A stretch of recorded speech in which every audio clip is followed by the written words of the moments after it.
How's it going, guys? My name is Jakefog and welcome back to episode number 48 of my Football Manager 2020 journey. Here today with Leeds United, and we're kicking off a brand new season. I say we're kicking off a brand new season. We've got the Community Shield, so we're not actually playing any league matches in today's episode. Obviously, today's episode is more about what we've done over the summer transfer dealings. I had pretty big plans for this summer because I kind of decided I really do need to now just go all out and try and improve the team as best as I can, and hopefully bring in some decent players, some first team players, improve the squad depth, all of that stuff. And well, we've still got a month of the transfer window left, and I'm pretty happy with what we've done so far. But as always, before I do run you through the transfers and obviously play this game against Man United, if you do enjoy the video, please do be sure to leave a like. It really does help me out. And subscribe to the channel if you're new around here. I set myself a target of 500 subscribers by the end of the month. I'm currently on 489 as I'm recording this, so please do consider subscribing to the channel. If I can reach that milestone by the end of the month, I'll be really happy, because it was a little bit of a, it was a little bit over the top, I thought, was the goal. I wasn't 100% sure if I'd actually reach it, but the support recently has just been phenomenal, and yeah, I've gained quite a lot of subs over the last couple of weeks. I just want to say thank you to everyone who is new around here, or people who have subscribed recently. There's also thank you to the people who have supported the series the entire way through, and also I did actually release a Fall Guys video the other day, so if you haven't seen it, please do consider going and giving that a watch. I'm really pleased with it. I'll insert a little clip here that I just found really funny at the time. I think it's 5:30 PM and my dad's just realised it's my birthday.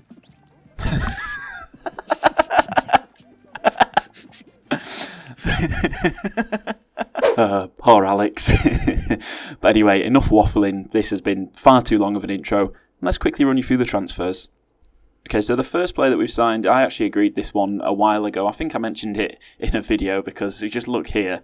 £22,000 he cost me. Robert Kennedy, Brazilian goalkeeper from Atletico Mineiro. He's only just turned 18. I only signed a few days ago. You can see current 2-star ability, potential 5-star ability. Obviously, he does not have a work permit, so he's been sent on loan to Cultural Leonesa. They are one of our affiliate clubs, and South Americans only need 2 years to get Spanish citizenship, which obviously when he's got Spanish citizenship, he no longer needs a work permit. And hopefully he's going to be my backup keeper, hopefully, in 2 years. And then, hopefully, when Pavlenka starts getting on, he will be able to step up and replace him. Got a very high hopes for this guy. Yeah, pretty excited about him.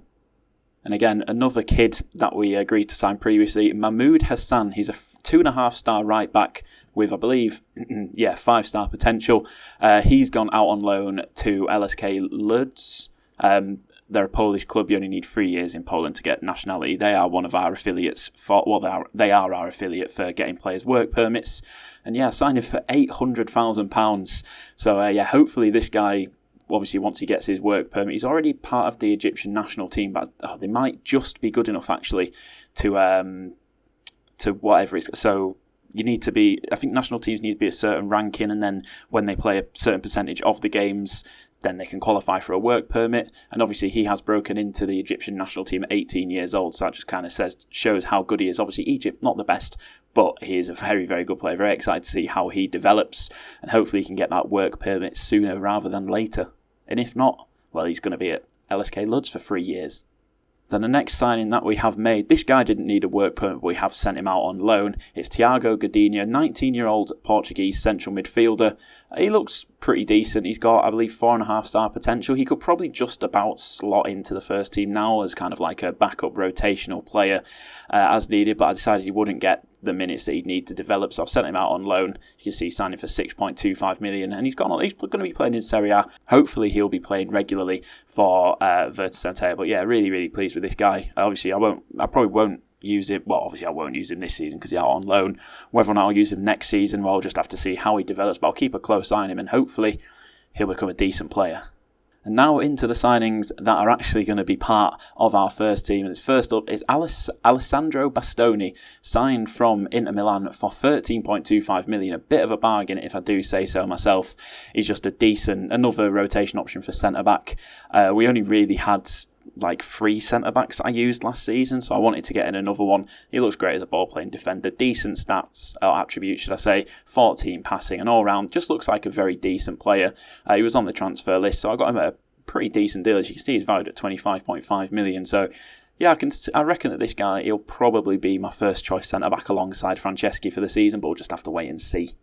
And hopefully now I have solved my right wing-back problem with the signing of Paul Lirola, 25-year-old Spaniard, a little bit more experience bringing into the team. I kind of decided, because I've got such a young team, a lot of my other players I just don't use anymore, so I've decided maybe it's time to just bring in a little bit more experience. Obviously, I don't think it actually matters that much, but obviously it doesn't hurt. And a decent player, a very decent right wing-back, will go straight in as my first choice right wing-back. 3-star current ability, 4.5-star potential. Signed for 25 million from Fiorentina, and I mean, I just had to bite the bullet, really. See, he's been a regular player in Serie A for the last for that long, that is a lot. That's what, like 7 years regular in Serie A, which is, I mean, that is not too bad at all. So yeah, pretty excited about this guy. There's another right wing back, or another wing back, right back, whatever you want to call it, that I've agreed a deal for, who's just so much better.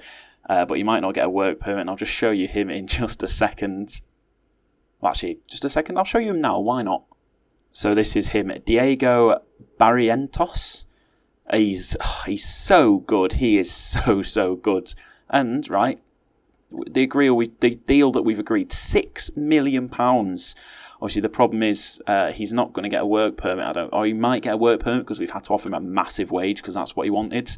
So he might get a work permit. Obviously, the work permit rules, it's like it depends on how much you spend on the player and how much wages you offer them as to whether or not they'll get a work permit. But the transfer fee is nowhere near what you need to get points for the work permit system and whatever. But if I can get him, if he signs, I'll almost be annoyed that I signed Liora for 25 million, but it'll be two very, very good options, and that should be right back sorted for the foreseeable future, really. And now the final signing, and I'm sure many of you that play this game will know this guy, Emmanuel Vignato, the 22-year-old Italian. We've signed him from Bologna for 27.5 million. And I mean, he just looks so good. I've seen him, obviously, he develops so nicely, becomes such a good player in this game. Obviously, we're paying him a massive wage, but we had £1 million worth of wage budget to work with. So, I mean, it doesn't really make a difference, but he's going to be going straight in as my starting right winger. He'll make his debut today. So, hopefully this guy can come in and have a really, really good season. But yeah, that is actually all my transfer dealings that I've done so far. I've got this guy as well. I've got my director of football to sign players for the under-23s. This was one of them that he brought in. Not too bad, 3.5-star potential. So hopefully we could, if he develops nicely, we'll be able to sell him on for a tidy little profit. Kamga, the 19-year-old Irishman. But anyway, now that's all out of the way, let's get into our game today. Manchester United at Wembley for the Community Shield. Let's see what kind of a lineup my assistant manager has suggested. So unfortunately, Alphonso Davies, surprise, is injured, so he's going to miss today's game. Let's see, am I happy with that? I'll risk Leif Davis rather than Hickey. I still need to get another left wing back. That is one of the main players I'm looking at the moment. But apart from that, I'm pretty happy. Going to give Garcia the nod today. So it's going to be Pavlenka in goal, Franceschi and Bastoni at the back. Phillips just in front of him, Lirola, I have no idea how to pronounce that, at right wing back, Davis left wing back, Bogus and Söderberg in the middle, Maria on the left, Vignato on the right, and Garcia up top. So 3 debuts in the side today. Let's see how they perform as we get into today's game. It'd be interesting to see what kind of a team Manchester United have got. Have they signed anyone big? They've got, they signed Frankie de Jong for about 100 and something million, and they've signed Upamecano. It's a pretty strong team, all in all. Right, come on, boys. Let's see what we can do. See if we can kick off the season with a win. We'll watch the game in 3D. Why not? Let's go. Right, first highlight, just 3 minutes in. As Phillips goes all the way back to Pavlenka, who plays it forward to Franceschi. He looks for someone outright, and it's Lirola on the ball. Garcia goes back to Phillips. Picks out Vignato on the right-hand side, who heads it on to Lirola, up from right back, fires a cross in, and Maria's there at the far post, but he heads it against the post, and it is cleared behind for a corner.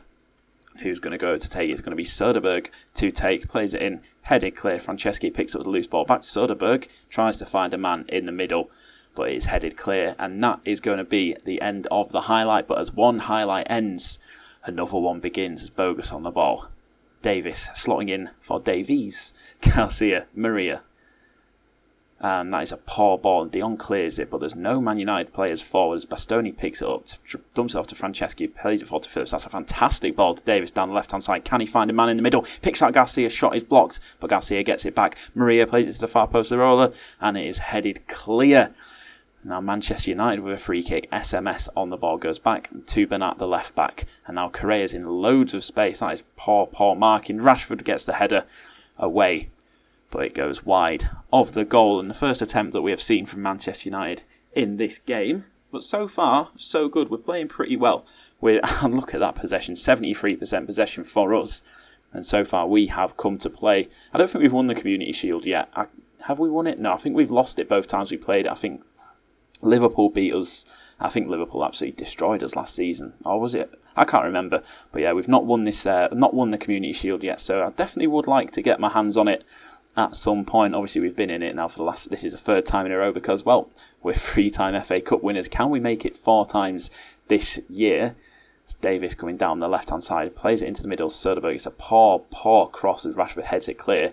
But we pick up the loose ball, and Franceschi is on it now. Goes out left to Davis on this left-hand side. He's having a lot of joy down that left-hand side. Goes inside to Maria, takes past his man, dumps it off to Bogus. Bogus fires it in at the near post. David De Gea, what on earth were you doing there?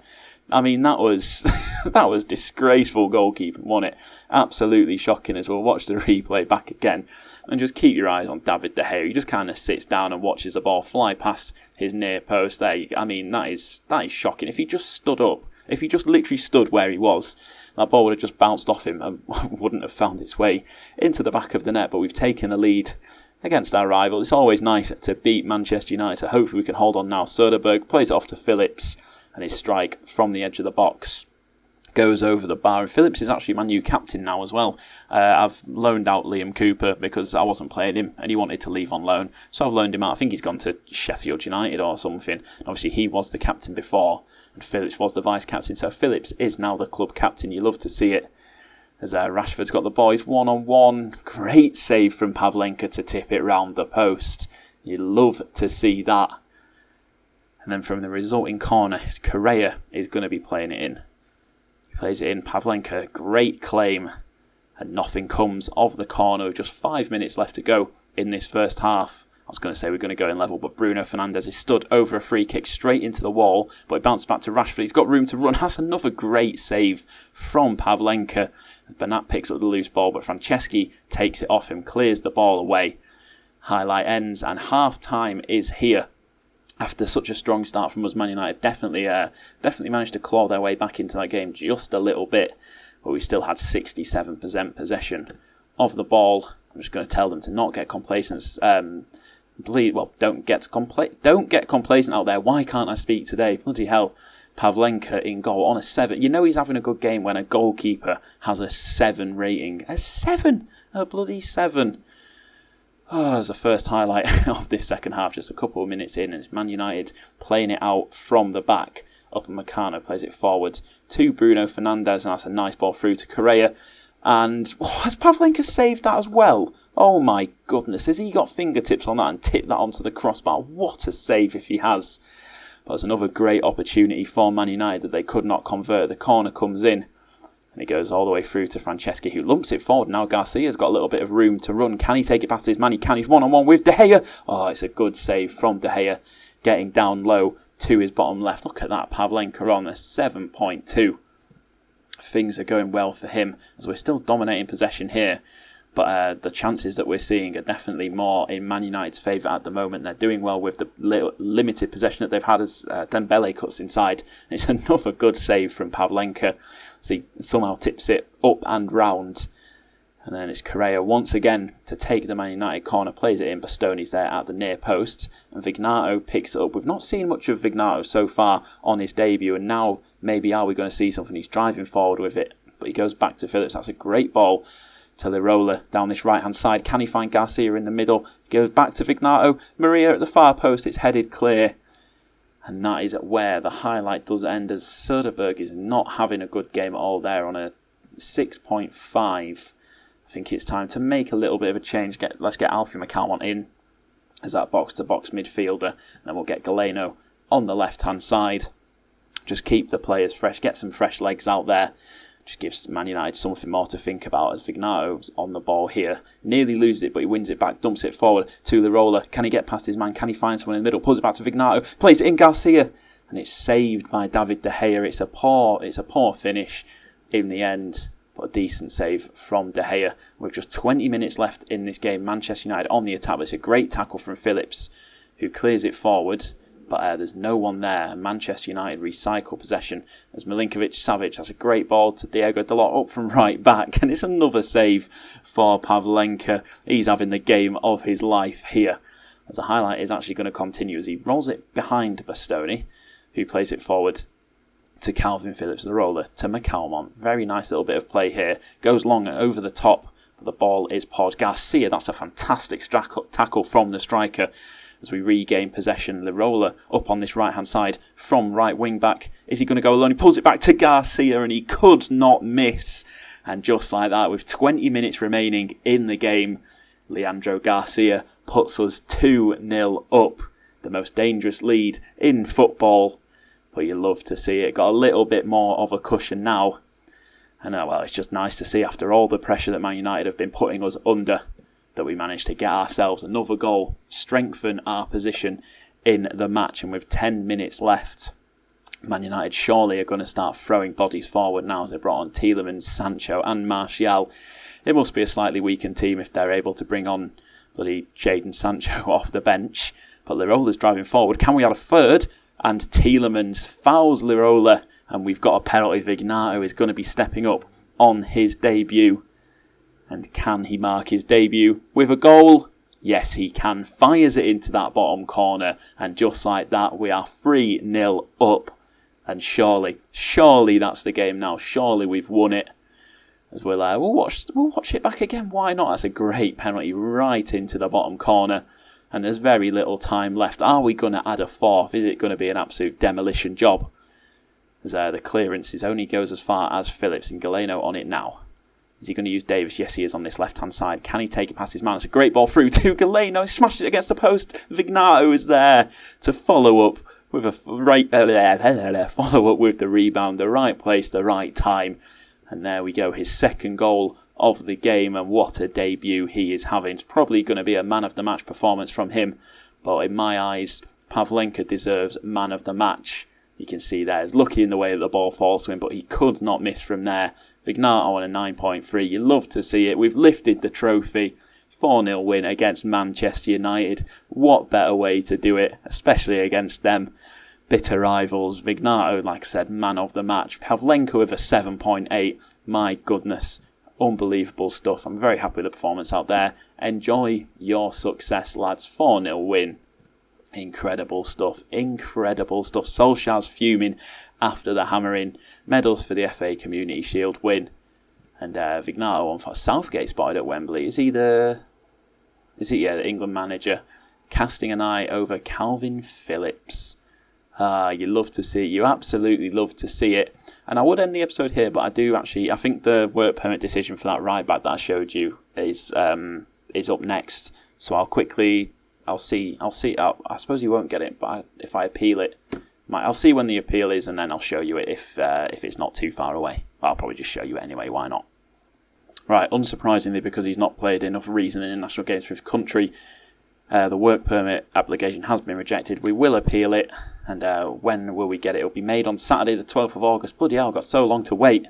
But this is on the same day that we play Fulham. Bloody hell. Well, we'll see what happens. Oh no.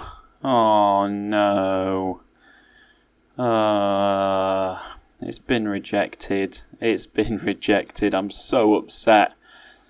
Oh, I can't believe it. And now, oh my God. He's unwilling to complete his transfer until after his application for a British work permit. Oh, no. Right, let's see. I've had to do this once before and it didn't go well. Oh, God. I just don't know what the best one to choose is. I'm reading through them all right now. And, oh, God, I'm worried. Maybe if I say it'll be a great move for your international prospects, which in turn would help address the work permit concerns. Oh, God. I'm going for it. To be honest, I'm good enough already. I don't have to worry about that. For God's sake. What should I do? What should I do? I don't want him to not sign for me. Oh, God. If we can't get a work permit for you after trying everything else, we'll happily move you on. Or if we can't get a work permit for you in the near future, we'll send you out on loan until we can. No. Oh, how heartbreaking is that? He's so good. He's so good. I'll just have to try again in January, I guess. I'm going to have to keep my eye on him. Hopefully no one signs him now. Oh, what a disappointing way to finish off such a great episode. So then, with regards to the next episode, I'll probably play through a fair bit. Obviously, get to the end of August. Obviously, I've still got some work to do in the transfer windows. Probably come back for our first Europa League group stage match and then the Villa game at home. So a few games to play in between episodes, and obviously, hopefully, plenty of transfers still to be made. But anyway, that is where I'm going to finish off today's episode. As always, if you have enjoyed the video, please do be sure to leave a like, subscribe to the channel if you are new around here, and I'll catch you in the next episode.